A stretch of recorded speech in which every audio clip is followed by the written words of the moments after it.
And if you have glass that needs to be recycled in Corpus Christi, the city is still taking it in and storing it. But as we found out, they're not doing anything else with it. And that's because plans for a glass crusher have now been temporarily scrapped. And as 3 News reporter Lydia Herrera tells us tonight, it could be years before all of that glass will ever be recycled. That's right, Mike and Leslie. I spoke with city officials who said at this moment they are not recycling or transporting the glass due to the high cost. So for now, the glass items will continue to pile up in containers at the J.C. Elliott landfill. And so recycling glass has some benefits, but if the cost to recycle glass is greater than the cost to dispose of glass, it doesn't make a lot of sense. Although recycling efforts are ongoing in the city, Director of Solid Waste Services David Liffeld said glass is treated differently. We accept glass from customers that bring it to us.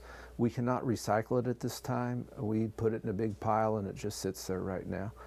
Until we have a use for it, until we find someone that can actually recycle it, or we get our glass crusher in place, it's just going to sit there.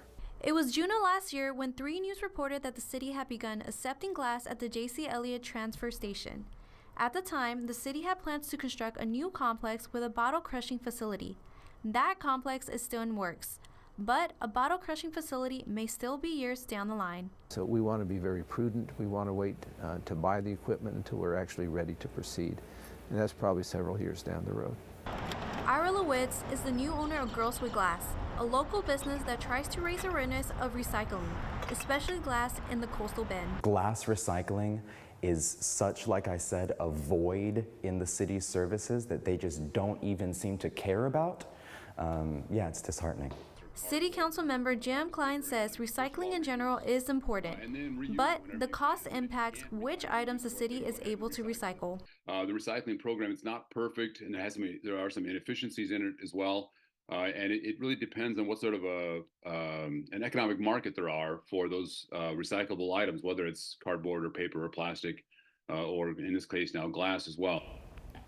Littfield says Solid Waste's long-term plan for glass recycling is to install a glass crusher that will reduce glass bottles to a sand-like product that will be used in city construction activities. However, it will still be several years before this can be a reality. Back to you, Mike, Leslie.